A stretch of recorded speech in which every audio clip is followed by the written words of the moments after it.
بسم اللہ الرحمن الرحیم۔ اللہ کے نام سے شروع کرتا ہوں جو بہت ہی مہربان ہمیشہ رحم فرمانے والا ہے۔ دوسرا پارہ۔ بسم اللہ الرحمن الرحیم، سورہ بقرہ آیت نمبر 142۔ سيقول السفهاء من الناس ما ولاهم عن قبلتهم التي كانوا عليها قل لله المشرق والمغرب يهدي من يشاء إلى صراط مستقيم۔ ترجمہ۔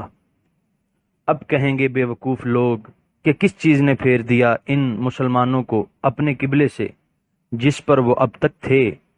آپ فرمائیے اللہ ہی کا ہے مشرق بھی اور مغرب بھی، ہدایت دیتا ہے جسے چاہتا ہے سیدھے راستے کی طرف۔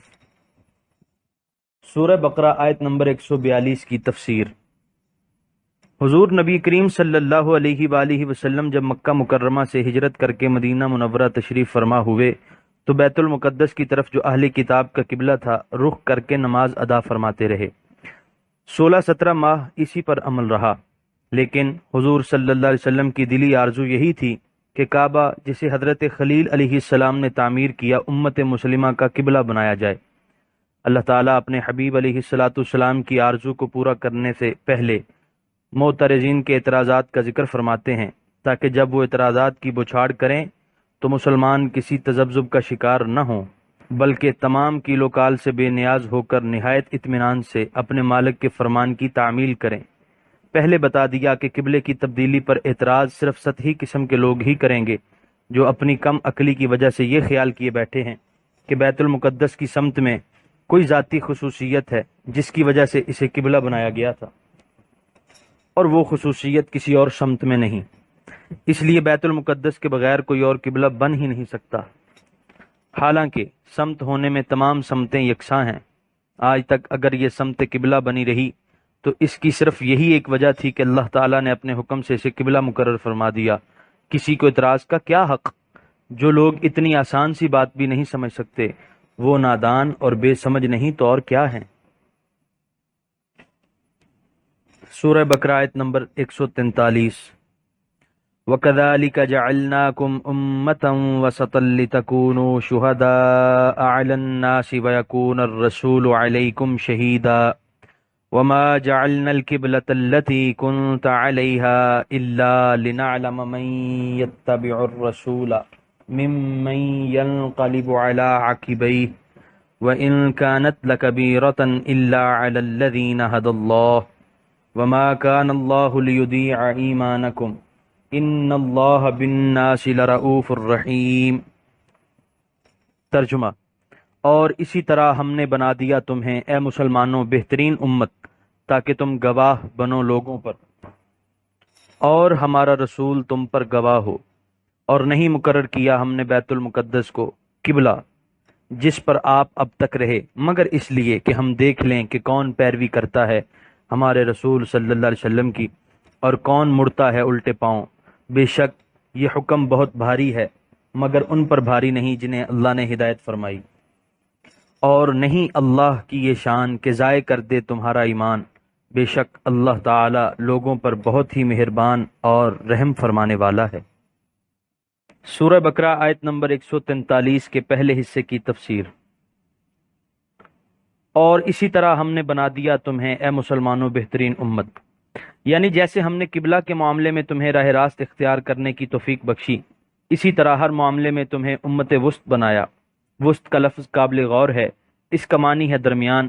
ہر چیز کا درمیانی حصہ ہی اس کا عمدہ ترین حصہ ہوا کرتا ہے۔ انسان کی زندگی کا درمیانی عرصہ عہد شباب اس کی زندگی کا بہترین وقت ہے۔ دن کے درمیانی حصے دوپہر میں روشنی اپنے نقطہ عروج پر ہوتی ہے۔ اسی طرح اخلاق میں میانہ روی قابل تعریف ہوتی ہے۔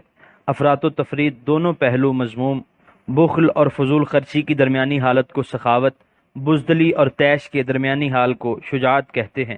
اللہ تعالیٰ نے امت محمدیہ کو اس عظیم المرتبت خطاب سے سرفراز فرمایا۔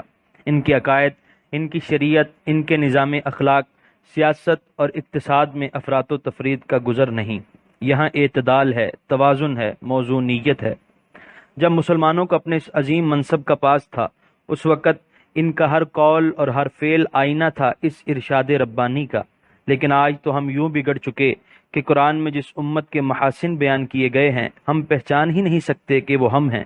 اللہ تعالی ہمارے حال زار پر رحم فرماوے، آمین۔ سورہ بقرہ آیت نمبر 143 کے دوسرے حصے کی تفسیر۔ تاکہ تم گواہ بنو لوگوں پر۔ امت محمدیہ گواہ ہے، دنیا میں بھی اور آخرت میں بھی۔ دنیا میں اس کی گواہی اسلام کی صداقت پر ہے، کیونکہ اسلامی تعلیمات کی وہ زندہ تصویر ہے۔ دنیا میں اس کا ہر قول، ہر فعل، اس کی انفرادی اور اجتماعی خوشحالی، اس کی سیرت کی پختگی اور اس کے اخلاق کی بلندی پر، ہر چیز اسلام کی صداقت پر گواہی دے رہی ہے۔ اور قیامت کے روز جب اگلے پیغمبروں کی امتیں اللہ تعالیٰ کے حضور میں عرض کریں گی کہ ہمیں کسی نے تیرا پیغام ہدایت نہیں پہنچایا، تو اس وقت امت مصطفیٰ صلی اللہ علیہ وآلہ وسلم گواہی دے گی کہ یہ لوگ جھوٹ بول رہے ہیں۔ تیرے پیغمبروں نے تو تیرا پیغام حرف بحرف پہنچا دیا تھا، اور جب ان پر اعتراض ہوگا کہ تم اس وقت موجود ہی نہ تھے، تم گواہ کیسے بن گئے، تو یہ جواب دیں گے کہ اے اللہ، تیرے حبیب محمد مصطفیٰ صلی اللہ علیہ وآلہ وسلم نے ہمیں بتایا کہ تیرے رسولوں نے تبلیغ کا حق ادا کر دیا، اور نبی کریم علیہ الصلاۃ والتسلیم اپنی امت کی صداقت و عدالت کی گواہی دیں گے، کیونکہ حضور علیہ السلام اپنے امتیوں کے حالات سے پورے واقف ہیں۔ چنانچہ حضرت شاہ عبد العزیز رحمہ اللہ اپنی تفسیر فتح العزیز میں تحریر فرماتے ہیں، ترجمہ: تمہارا رسول صلی اللہ علیہ وسلم تم پر گواہی دے گا، کیونکہ وہ جانتے ہیں اپنی نبوت کے نور سے اپنے دین کے ہر ماننے والے کے رتبے کو، کہ میرے دین میں اس کا کیا درجہ ہے، اور اس کے ایمان کی حقیقت کیا ہے، اور وہ کون سا پردہ ہے جس سے اس کی ترقی رکی ہوئی ہے۔ پس وہ تمہارے گناہوں کو بھی پہچانتے ہیں، تمہارے ایمان کے درجوں کو، تمہارے نیک اور بد سارے اعمال کو، اور تمہارے اخلاص اور نفاق کو بھی خوب پہچانتے ہیں۔ سورہ بقرہ آیت نمبر 143 کے تیسرے حصے کی تفسیر۔ اور نہیں مقرر کیا ہم نے 16-17 ماہ کے لیے بیت المقدس کو قبلہ مقرر کرنے اور پھر کعبہ کو حسب سابق قبلہ بنا دینے کی ایک حکمت بیان فرمائی جا رہی ہے کہ وہ جو نبی صلی اللہ علیہ وسلم کی بے چون و چرا اطاعت کرتے ہیں ان لوگوں سے ممتاز اور علیحدہ ہو جائیں جو بات بات پر اعتراض کرنے اور اپنی عقل کی سند حاصل کرنے کے خوگر ہیں۔ لنعلم کا عام معنی تو یہ ہے تاکہ ہم جان لیں۔ اس سے یہ شبہ ہوتا ہے کہ کیا اللہ تعالیٰ پہلے ان کو نہیں جانتا؟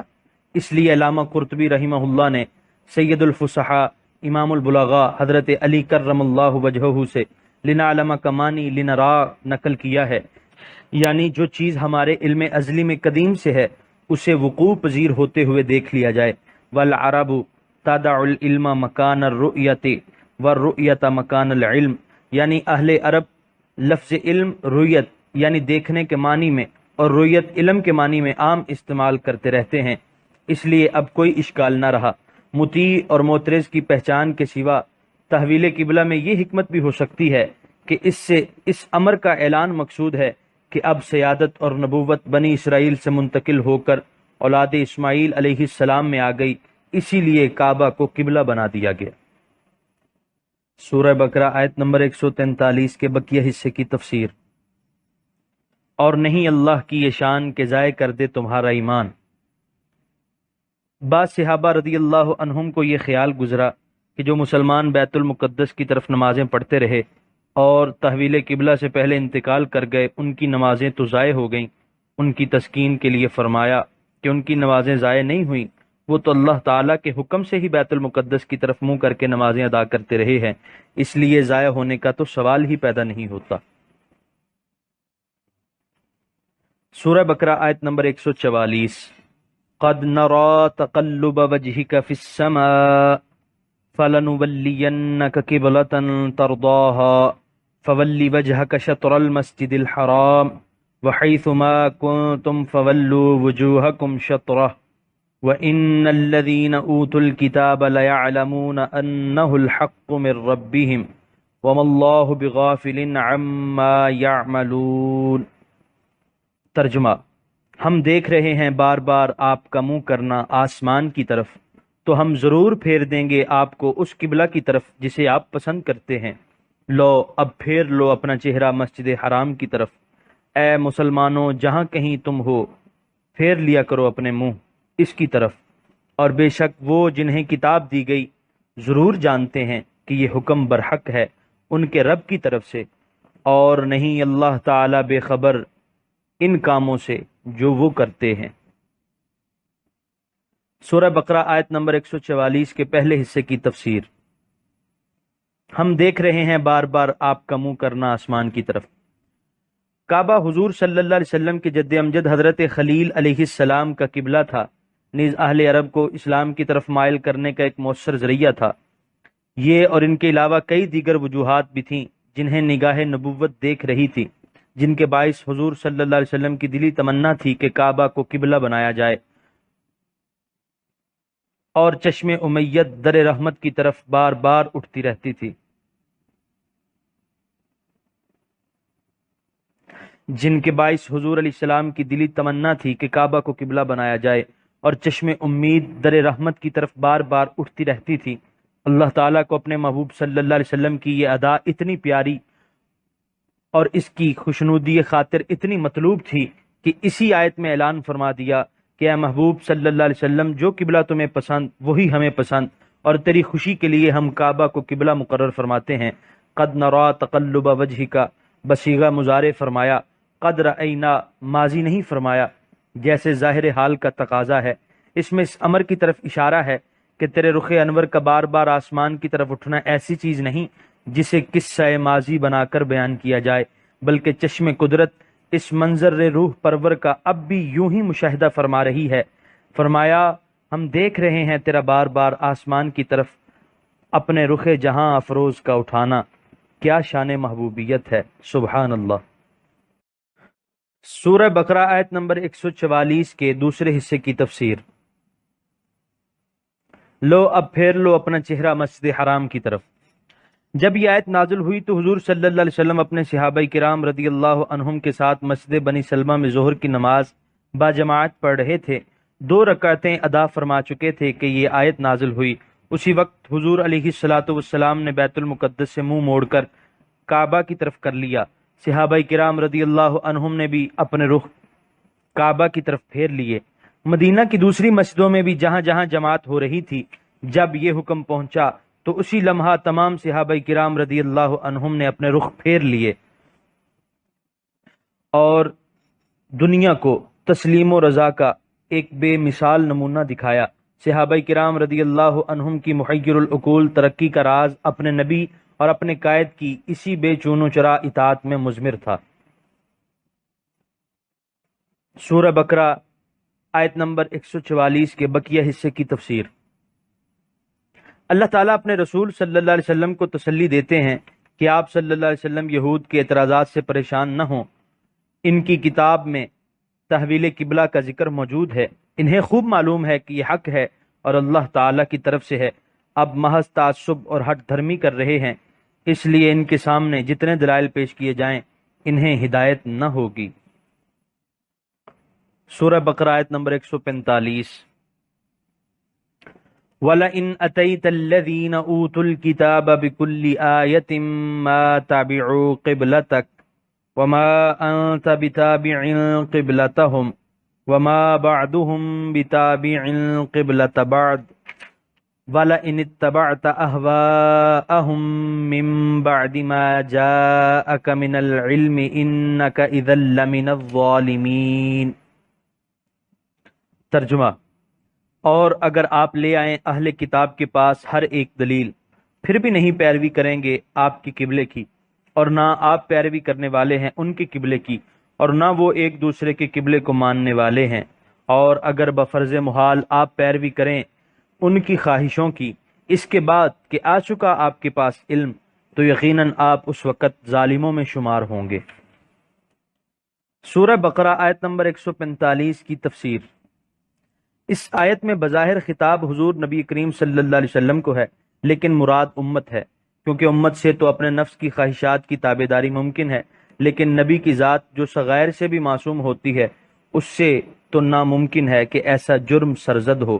مضمون کی اہمیت کے باعث حضور صلی اللہ علیہ وسلم کی طرف نسبت کی گئی۔ سورہ بقرہ آیت نمبر 146۔ الذین آتیناہم الکتاب یعرفونہ کما یعرفون ابناءہم وَإِنَّ فَرِيقًا مِّنْهُمْ لَيَكْتُمُونَ الْحَقَّ وَهُمْ يَعْلَمُونَ۔ ترجمہ: جن لوگوں کو ہم نے کتاب دی ہے وہ پہچانتے ہیں انہیں جیسے وہ پہچانتے ہیں اپنے بیٹوں کو، اور بے شک ایک گروہ ان میں سے چھپاتا ہے حق کو جان بوجھ کر۔